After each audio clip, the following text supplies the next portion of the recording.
आगरा का किला जिसे भेद पाना नामुमकिन था।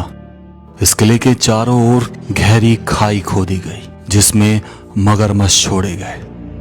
70 फीट ऊंची दीवार बनाई गई। किले को और मजबूत बनाने के लिए एक नहीं, दो नहीं, तीन नहीं, पूरे 4 विशाल दरवाजों का निर्माण किया गया। लेकिन फिर भी जाट राजाओं ने 1761 में इसको भेद दिया और पूरे 13 साल तक राज किया। आखिर कैसे? और यही वो किला है जिसमें औरंगजेब ने अपने पिता शाहजहां को ताजमहल बनवाने के लिए कैद किया था। इसके अंदर जहांगीर महल में कमरे के पीछे गुप्त रास्ते बनाए गए और अकबर ने इसी किले के अंदर एक ऐसी बावली का निर्माण किया जो अद्वितीय थी और एक ऐसी सुरंग आज भी मौजूद है जो ताजमहल तक जाती है। तो समय आ गया है इस किले के अंदर जाने का और इन सब चीजों को परखने का। ये है प्रारंभ का दरवाजा आगरा के किले का और इसे अमर सिंह गेट बोलते हैं। ऐसा बोलते हैं, कहानी है कि ये जो हाइट है 75 फीट है और जो अमर सिंह था अंदर वो इसको घोड़े समेत कूद गया था, इसलिए इस दरवाजे का नाम अमर सिंह गेट रख दिया गया। दोनों तरफ अगर आप देखेंगे इस पूरे किले के चारों तरफ एक खाई बनाई गई है और इस खाई में पहले पानी भरा जाता था और पानी के अंदर छोड़े जाते थे एलिगेटर यानी कि मगरमच्छ, ताकि अगर कोई दुश्मन देश हमला भी करे उस पानी को तैर के ना जा सके। और जिस पे मैं खड़ा हूँ अभी ये पुल है। तो अब चलिए अंदर चलते हैं। तो ये अमर सिंह दरवाजा जहाँ पे आपको ये झूमर दिखाई देगा जो कभी पहले सोने का हुआ करता था, लेकिन ब्रिटिश लोग जो हैं इसको यहाँ से ले गए। ये शायद प्राचीन विंडो टिकट के लिए हुआ करती थी। और फिर यहाँ से प्रारंभ में आपको विशाल बुर्ज दिखाई देंगे। कितने विशाल बुर्ज हैं देख रहे हो। फिर एक दरवाज़ा आता है बहुत ही विशाल, बहुत ही ज़्यादा विशाल, और यहाँ पे ये 2 सैन्य बुर्ज के बीच में गिरा हुआ है। कितने विशाल बुर्ज हैं देख रहे हो। फिर एक दरवाज़ा आता है बहुत ही विशाल, बहुत ही ज़्यादा विशाल, और यहाँ पे ये 2 सैन्य बुर्ज के बीच में गिरा हुआ है। ये किला 95 एकड़ में फैला हुआ है। 95 एकड़ अपने आप में बहुत बड़ा होता है। यहाँ मान लीजिए एक गांव बस गया पूरा। और यहाँ पे देखो किस तरीके से ये सैनिक ठहरावे और ये बनाए गए। चलिए आगे चलते हैं। उसके बाद जब आप देखोगे तो यहाँ पे ये इस पे नीले कलर का पेंट हुआ पड़ा है। तो ये उस समय कारीगरी थी। तो जिस समय यहाँ पे शीशे लगे हुए पड़ते थे, तो ये जो आप देख रहे हैं इसके बाद ये नीचे जो है इसको रिपेयर किया गया। जो कारीगरी थी वो मिट गई और यहाँ से जो शीशे थे वो भी ब्रिटिश सरकार द्वारा ले जाए गए। और ये देखो यहाँ पे ये गेट के दरवाजे के ऊपर का डिज़ाइन है जहाँ पे अब जाना अलाउ नहीं है। और असंख्य मेहराबें बनी हुई हैं यहाँ पर धनुषाकार, इधर भी और इधर भी। अब अपन सामने तो नहीं जाएंगे क्योंकि वो बंद कर रखे हैं, कमरे हैं। अब अपन ये तीसरा दरवाजा है और यही कैलीग्राफी जो है इसे पर्शियन कैलीग्राफी बोलते हैं, यानी फारसी कैलीग्राफी की गई है फारसी लोगों के द्वारा। और कितना विशाल है भाई, मतलब गजब ही है। चलिए थोड़ा सा और अंदर चलते हैं और अब आएगा एक रैंप। और इस रैंप को बनाने के पीछे बहुत बड़ा कारण था। ये नीचे आप जो जिगजैग देख रहे हैं, एक फ्लैट क्यों नहीं बनाया गया? इसका रीजन ये है कि जो घोड़े हाथी जब चलते थे तो ये ढलान है ताकि वो फिसले ना, इसलिए इनको धीरे धीरे जिगजैग फॉर्म में बनाया गया। तो दोस्तों ये जो रैंप देख रहे हैं प्लानिंग के तहत बनाया गया था। जब कोई हमला करे तो वहाँ से बड़े बड़े पत्थर के गोले लुढ़काए जाते थे। अब अगर सेना तो इसी रास्ते से जाएगी तो वो पत्थर के गोले जो है उनको सह नहीं पाते थे। और फिर ये जो दीवारें देख रहे हैं ऊपर, ये जो छेद देख रहे हैं आप, इधर भी आपको छेद दिखाई देंगे। इनसे बताया जाता है कि गर्म तेल गर्म पानी को बरसाते थे। ये ईंटें आज से लगभग 450 साल पुरानी। इस जगह की हिस्ट्री जो है महमूद गजनबी से जुड़ी है, यानी कि 1000 साल पहले। लेकिन जो प्रमाण मिलते हैं वो मिलते हैं मुगल एम्पायर से। कहा जाता है कि सिकंदर खान लोधी इस जगह का एम्पायर हुआ करता था, उसको फिर हराया मुगल एम्पायर जब बाबर इंडिया आया था। 1505 में ये चला गया था बाबर के अंडर, यानी मुगल एम्पायर के अंडर। 1530 में यहाँ हुमायूं को ताज बनाया गया। लेकिन 1565 में जो अकबर थे हुमायूं के बेटे, उन्होंने इस किले को रिकंस्ट्रक्शन किया जिसका काम पूरा हुआ था 1575 में। आज जो अपन स्ट्रक्चर देख पा रहे हैं ये अकबर की बनाई हुई स्ट्रक्चर है 1575 की, यानी कि लगभग 450 साल पहले की। उसके बाद मुगल से छीना शेर शाह सूरी डायनेस्टी ने। शेर शाह सूरी ने ऐसी तोपें बना दी थी, मुगल एम्पायर को हरा दिया था। फिर यहाँ से हुमायूं चला गया था ईरान, फिर वहाँ से वो ईरान का सपोर्ट लेके आया, तो फिर वापस से सूर डायनेस्टी को हराया, जिनका 15 साल यहाँ पर कब्जा रहा। फिर मुगल एम्पायर आया। फिर मुगल एम्पायर आने के बाद वापस से भरतपुर के जो जाट थे उन्होंने उनको हराया। फिर यहाँ पे भरतपुर स्टेट का शासन रहा। फिर भरतपुर स्टेट को दोबारा से हराया मुगल एम्पायर ने, और फिर उसके बाद यहाँ पर मराठाओं ने उनको हराया। फिर उसके बाद ब्रिटिश आ गए थे, और ब्रिटिश के बाद यहाँ पर तुम जानते हो क्या हुआ, 1947 में ये चीज़ें गवर्नमेंट हो गई। लाल किले आगरा की शुरुआत होती है जहांगीर महल के बगल में स्थित अकबरी महल से, जिसे बंगाली महल भी बोला जाता था। इसे बनवाया गया था 1565 में और तोड़ा गया 1589 में। तोड़ा था भरतपुर स्टेट के जाट राजाओं ने गुस्से या आक्रोश में आकर। आज सिर्फ यहाँ पर बचे हैं तो सिर्फ उनकी दीवारों के अवशेष। यहाँ पे लिखा हुआ है बंगाली महल।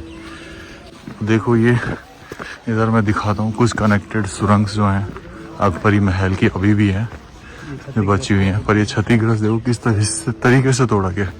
ये नीचे कमरा बनाया तो इसी में से जाती है वो। देख रहे हैं भाई, उस समय ईंटों का इस्तेमाल होने लग गया था। और यहाँ पे ये देखो, ये तहखाने, और ये बंद है भाई, टोटली बंद। आज अब आपको बेहतरीन बावड़ी दिखाते हैं इस किले की।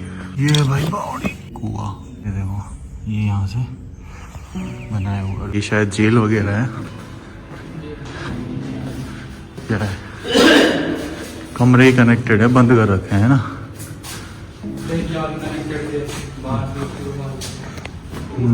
उधर से कनेक्टेड है। यहाँ दिखाइए, ये सीढ़ियाँ जा रही हैं ऊपर। अकबर के द्वारा बनवाई गई 500 साल पहले की एक ऐसी बावड़ी जिसे आप जरूर देखना चाहेंगे। इस बावड़ी में बहुत सारे राज छुपे हैं। इतनी अद्भुत बावड़ी शायद ही आपने देखी हो। इसको ध्यान से देखिए। जब हमने इसको ध्यान से देखा तो 7 मंजिल तो ये हमें दिखाई दे रही थी, और न जाने कितने मंजिल तक इसमें पानी भरा हुआ था। अगर देखी जाए तो ये भारत के इतिहास की तीसरी सबसे बड़ी बावड़ी बन सकती है जो मंजिल में काउंट की जाएगी। लेकिन अभी भी सिर्फ 2 ही नाम याद आते हैं, एक तो आभानेरी बावड़ी और दूसरा नीमराना बावड़ी। इस बावड़ी के दरवाजे तक मैंने जाने की कोशिश की, आखिर अंदर से कहाँ जाता है दरवाजा, लेकिन अफसोस की बात यह थी कि दरवाजे पर ताला लगा हुआ था। लेकिन फिर भी मैंने इस जगह से झांकने की कोशिश की तो मुझे वो रास्ता नजर आ रहा था जो इस बावड़ी के इधर उधर दिखाई दे रहा था, और कितनी अद्भुत लग रही थी बावड़ी। दूसरा रास्ता भी इस बावड़ी के लिए बना हुआ था, लेकिन वो भी बंद। तो अपन चलेंगे राइट हैंड प्लेस की तरफ। ये जहांगीर महल है यहाँ का। अकबर के बेटे जो जहांगीर थे उनको एक टब दिया गया था। वो टब सोने चांदी से भरा हुआ था, और वो टब था स्नान के लिए। एक ही चट्टान को काटकर वो टब बनाया गया। हालांकि ये पहले अंदर रखा हुआ था, लेकिन फिर बाद में इसको ब्रिटिश लोग बाहर लेकर आए। तो इसमें जहांगीर महल और अकबरी महल दोनों हैं। हालांकि अकबरी महल बिल्कुल जर्जर हो चुका है। जो सामने में स्ट्रक्चर देख रहे हैं वो जहांगीर महल का है।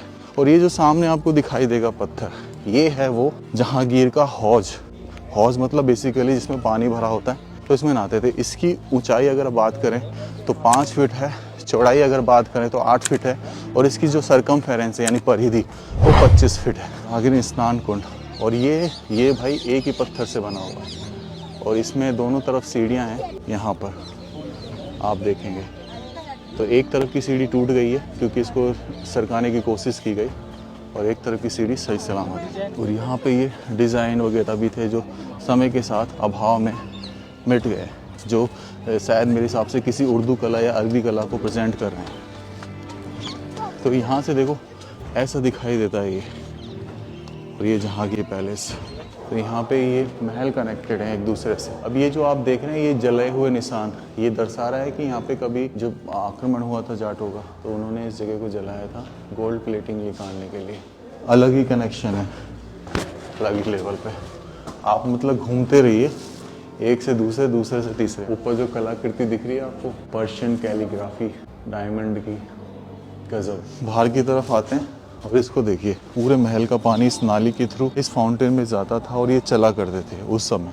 तो यहाँ पे फाउंटेन सा लगता है, कितने डिज़ाइन के साथ बना है। अपने आप में मतलब कलाकृति को ऐसे समझ लो कि उसने निचोड़ लिया हो, बहुत ज़्यादा निचोड़ लिया हो। जहाँ ज़्यादातर हमें हिंदू शैली नज़र आ रही है, जिसको शायद वो प्यार करने लग गए थे। और नीचे आप ये देख रहे हैं, ये छेद, ये एक्चुअल में छेद के नीचे एक पासिंग है पानी की, जिस पूरे किले से पास होती थी। और अपन यहाँ से देखते हैं ये, जिससे हमारा पूरा जो आगरा है दिखाई देता था। और इसके पीछे भी खाई है भाई, और फिर सड़क आ जाती है। जो खाई देख रहे हैं आप, ये पूरा घेरा हुआ है। तो ये मतलब हर डायरेक्शन में मेरे हिसाब से स्तंभ बनाए गए थे लड़ने के लिए। और यहीं से आपको ब्यूटीफुल व्यू ताजमहल का दिखाई देगा। अभी पॉल्यूशन बहुत ज़्यादा है, कोहरा बहुत ज़्यादा है, इसलिए बहुत धुंधला दिखाई दे रहा है, पर यहीं से वो दिखाई देता है। ये इसका समझ लो एक तरीके से मिरर है। तो इसके दरवाजे ज़्यादातर बंद कर रखे हैं यहाँ पे। अब ये जो आप खांचे देख रहे हैं, इन खांचों में कभी डायमंड वगैरह लगे रहते थे, जिनको ब्रिटिश सरकार थी, यानी लॉर्ड कर्जन 1905 में जो रहे अंतिम, वो सब उखाड़ के ले गए, कुछ नहीं छोड़ा यहाँ पे। मतलब किस तरीके से लूटा है इसे, ऐसे था ये। चलिए अब थोड़ा सा दूसरी साइड चलते हैं और जगह को एक्सप्लोर करते हैं इसमें से होके। अब ये जो आप इसको मतलब एक तरीके से कहते हैं कि ये जो पूरा है पोला है, और यहाँ पे आवाज़ें आती हैं, मतलब ये एक वाइफोन का काम करती है। तो इसके अंदर क्या है कि ये एसी रूम है, समय का कूलर बहुत ठंडा रहता था। इनके दीवारों के पीछे पाइप है, जैसे ये बसता है, देखो ये बसता है, यानी ये पोला है। दिनेश मुझे तो यहाँ से आवाज़ देना है ना, और मैं उधर जाके सुनूंगा। मेरी आवाज़ आ रही है दिनेश, तेरे को आ रही है? देखो भाई क्लियरली आवाज़ आ रही है। है कमाल की चीज़। और यहाँ पे ये जो चीज़ें हैं ना, ये जो कला है, ये धीरे धीरे टूट गई है, डैमेज सी हो गई है। तो ये उस ज़माने का एसी रूम हुआ करता था भाई। वेंटिलेशन के लिए देखो ऊपर से ये झरोके छोड़े गए ताकि हवा प्रॉपर आ सके। और यहाँ पर आपको दिखाई देगी, ये जो आप देख रहे हैं, जहांगीर की 2 बेटी थी, उनमें से जो एक बेटी थी रोशन आरा, तो क्या होता था कि उनकी शादी के लिए उन्होंने ऐसे डोली रूप में, डोली नुमा एक वो बना दिया। देखो ये डोली नुमा एक स्ट्रक्चर है, और ये रोशन आरा के लिए था। रोशन आरा ऐसे मतलब इसमें शादी वगैरह के लिए जो होता था सिस्टम, वो डोली रूप में ही करवा दिया। तो ये है वो रोशन आरा जो उनकी बेटी के नाम पर पड़ा, एक डोली नुमा स्ट्रक्चर। अब यहाँ से भी हम थोड़ा सा आपको दिखाते हैं। ये बहुत गजब का स्ट्रक्चर है, मकराना के संगमरमर पत्थरों का यूज़ किया गया है। और ये जो डिज़ाइन देख रहे हैं आप, ये पहले पूरा जो है उजालों के लिए, और कुछ जगह पर डायमंड्स भी लगे होते थे। और यहाँ से हमें स्टिल ये किले के पीछे की जो है खाई नज़र आती है, और वो सामने ताजमहल।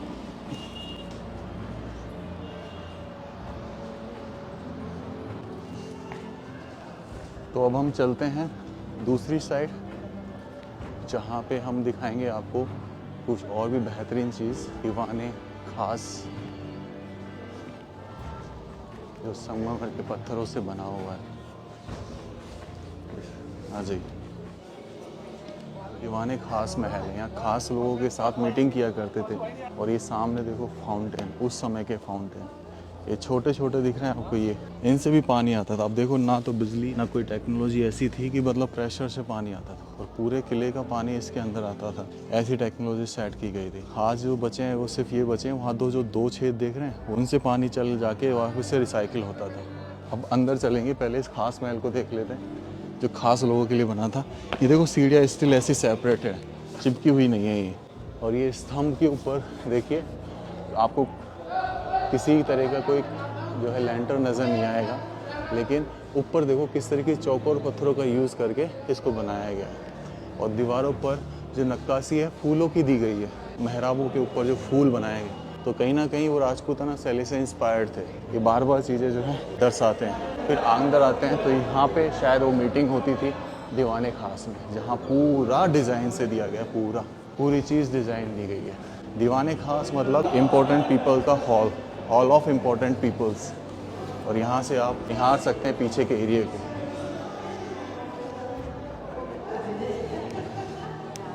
अब जो सामने है दीवाने खास के, फाउंटेन था जो इसको जगमगा गया था, जिसमें रोज़ वाटर भरा जाता था। और उसके सामने जो आप देख रहे हैं एक गार्डन सा, ये एक्चुअल में गार्डन जो है अंगूरी बाग है। अंगूरी बाग मतलब ऐसा बोला जाता है कि इसमें अंगूर की खेती हुआ करती थी उस समय। ये अंगूरी बाग था, बीच में फाउंटेन था चारों तरफ, और बहुत ही डिज़ाइनफुल तरीके से इसको बनाया गया था। गजब का कारीगरी। नीचे आके इसके बारे में पढ़ते हैं थोड़ा सा। खास महल आराम गाह जिसे बोला अंगूरी बाग, 1631 से लेके 1640 हुमायूं के टाइम पर। डिज़ाइन देखो आप, ये बेसिकली यहाँ पे एक छोटा सा फाउंटेन और एक छोटा सा बाथ टब मान लीजिए, जो बच्चों के लिए शायद यूज़ में लिया जाता होगा। फिर यहाँ पे देखो आले, ये बेसिकली रोशनी के लिए, रोशनी करके रात को जैसे कोई नहाना चाहे तो उसके लिए। आज ही अब चलते हैं। और ये इसके नीचे भाई बेसमेंट है, ये देखो जो पूरा बंद कर रखा है। तय खाना है भाई। और अब ये जो आप सामने देख रहे हैं भाई, ये शीश महल है, लेकिन ये बंद कर रखा है। ये सिर्फ वीवीआईपी लोगों के लिए खुल रहा है। इसका भी 1630 और 40 के बीच में बताया जाता है। ये यहाँ से दिखाई देता है, इसमें अंदर लोग हैं। ये देखो, ये शीश महल है भाई। गजब की कलाकृति अपने अंदर समेटे हुए है। बीच में फाउंटेन भी है शायद। देखो यहाँ पे भी आपको ना थोड़ा दिख जाएंगे शीशे लगे हुए। ये देखो शीशे। चलिए अब चलते हैं थोड़ा सा आगे। ये जो दीवाने खास था, इसके उधर की साइड तो रोशन आ रहा था, और यहाँ पर ये दूसरी देखो डोली के रूप में वापस से बनाई गई है जहानारा। तो ये दूसरी बेटी है जहानारा। अब थोड़ा सा आगे बढ़ते हैं, और यहीं पे वो जगह भी है जहाँ पे शाहजहाँ को कैद करके रखा गया था, मुट्ठुमन बर्ग, लेकिन हिंदी में बोलते हैं मोमचन बर्ग, जहाँ पे शाहजहाँ को कैद करके रखा गया था।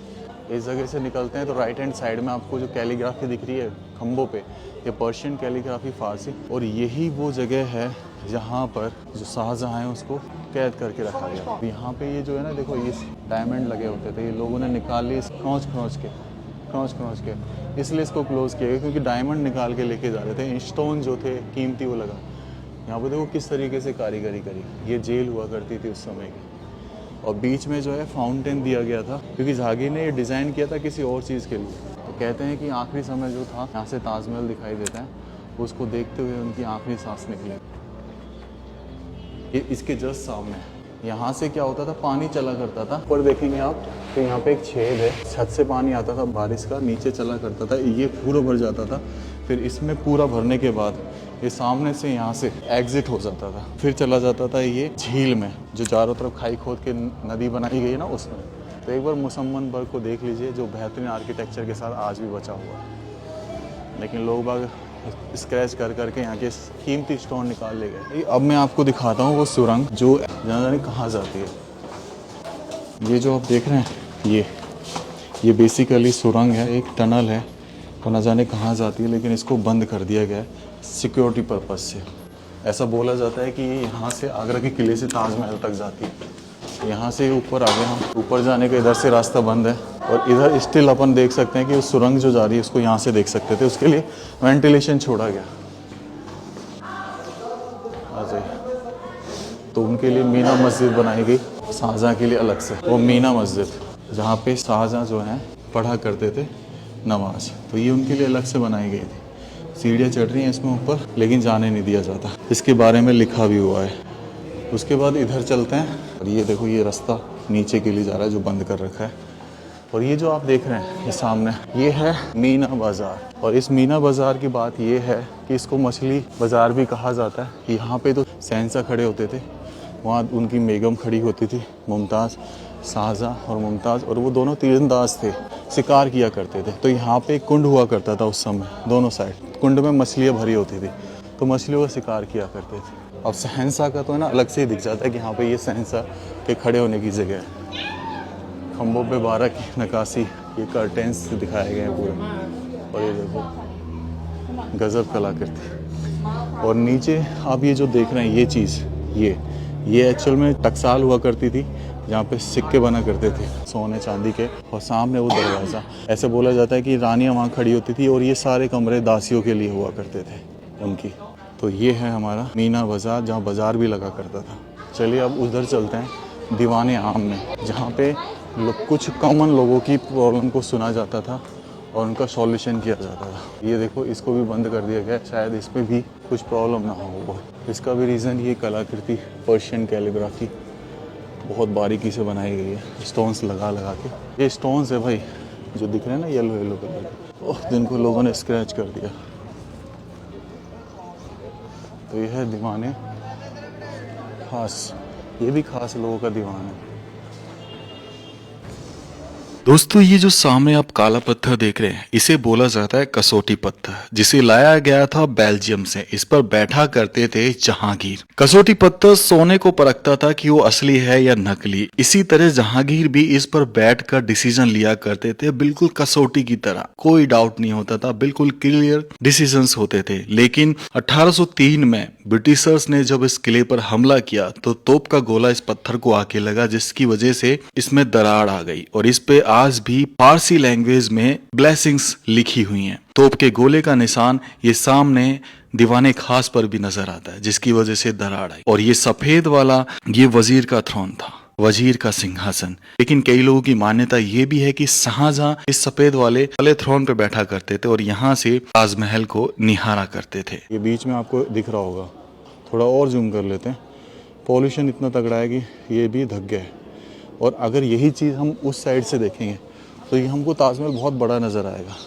इसका भी एक इल्यूजन है। तो अपन ऐसे जाके ऐसे जाते हैं। दोस्तों, मैं जहांगीर का सिंहासन देखने के बाद चल पड़ता हूँ नगीना मस्जिद के लिए। वो नगीना मस्जिद जहाँ लेडीज यानी महिलाएं नमाज पढ़ा करती थी। इस रास्ते पर बीच में पड़ता है शाही हमाम, वो हमाम जहाँ से जल की आपूर्ति हुआ करती थी, जिसे मुसल खाना भी बोला जाता था, यानी कि यहाँ पर नहाने का स्थान हुआ करता था। लेकिन फिलहाल ये बंद है। इन गलियों में से गुजरते हुए अद्भुत कला का एहसास होता है और वो जगह भी आ जाती है जहाँ अक्सर मुमताज खड़ी होकर इस जगह को निहारा करती थी। आगे चलते ही हमें दिखाई देता है नगीना मस्जिद का दरवाजा। इस दरवाजे में से अंदर जाकर आपको अद्भुत मकराना के संगमरमर से बनी नगीना मस्जिद दिखाई देगी। और इस नगीना मस्जिद के सामने था प्राचीन फाउंटेन, वो फाउंटेन जो नेचुरल तरीके से चला करता था। बारिश का पानी ऊपर से नीचे आता था और नीचे सिर्फ प्रेशर से ये फव्वारा चला करता था। यहाँ पर हमें एक अजीब और गरीब खुशबू महसूस हो रही थी। ऐसा लग रहा था कि जैसे जो रोज वाटर यूज किया जाता था उस समय, वो यहाँ पर रम चुका है। अद्भुत कला देखने की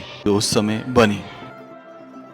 यहाँ से पानी जाता था और वहाँ पे पानी पहुँच जाता था। या नीचे क्या वो नाली छोड़ी गई है पूरी एक। दोस्तों, ये वो जगह है जहाँ से ब्रिटिश ने इंडिया में पैर पसारे। ये है दीवाने आम, जहाँ पर पहली बार ब्रिटिश की तरफ से सर थॉमस रो व्यापार करने के लिए इंडिया में आए। उस समय यहाँ पर बादशाह हुआ करते थे जहांगीर, और जहांगीर से उन्होंने 1607 यानी 1607 में परमिशन मांगी व्यापार करने की। उनको 27 स्कॉच का गिफ्ट दिया गया था और भी बहुत सारे गिफ्ट, तब जाके उनको परमिशन मिली। ये वो जगह है जहां पर आम लोगों की प्रॉब्लम का सॉल्यूशन किया जाता था। नीचे वजीर बैठा करते थे, ऊपर बादशाह बैठा करते थे और इन पिलर के सहारे खड़े होते थे मंत्रीगण। और ये जो जालियां हैं, इनके पीछे रानी बैठा करती थी, जो यहाँ से होते हुई समस्याओं का समाधान देखा करती थी। ये लाल किले आगरा का सबसे महत्वपूर्ण हिस्सा है, जिसे कोई मिस नहीं करना चाहेगा, जो मकराना के संगमरमर पत्थरों से बना है। दोस्तों, दीवाने आम के सामने बाहर की तरफ जॉन एच रसेल की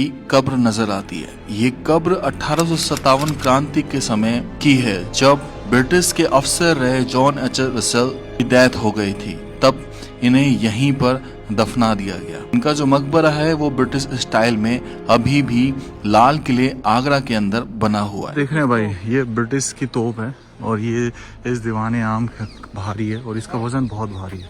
ये 2 स्टैंड हैं इस तोप के बकायदा, और इसको यहाँ बाहर लाके डेकोरेशन के लिए लगाया गया। यहाँ पे ये जो पॉइंट दिख रहे हैं, ये वाला, ये मेरे से किसी रथ में बांध दिया, ये सूतली आग लगाने के लिए, फिर धूम साफ गायब। इसके ऊपर है ना, ये ब्रिटिश कालीन सिंबल भी है, जो आप देख लेंगे, ये सिंबल है इसका। इस बावड़ी में एक राज है जो आप जरूर देखना चाहेंगे। एक सुरंग जो बनी है दीवाने आम के सामने लाल किले आगरा में। और इस बावड़ी को देखने के बाद हमें यकीन हो गया कि जो लोग कहते थे वो वास्तव में है भी। जब मैंने इसके अंदर झांक के देखा तो हमें नजर आता है पानी, लेकिन उस पानी के पास नजर आती है एक सुरंग। कहाँ से आती है ये सुरंग? जो बिल्कुल पानी की तह तक टिकी हुई थी। इसे बावली बोलते हैं, लेकिन आजकल प्रचलन में हम इसे बावड़ी बोलते हैं। और वो सुरंग देखिए जरा, क्या कहना चाहेंगे इसके बारे में? क्या है इसका राज? क्या यमुना नदी का पानी इसके जरिए आता था, या इस कुएं का पानी जो इस किले के बाहर खाई बनी है उसमें जाता था? इसका राज तो इन जालियों के अंदर ही दफन हो गया, जो हम नहीं जान पाएंगे कभी भी। और यहां से अब हम एग्जिट हो जाते हैं लाल किले से।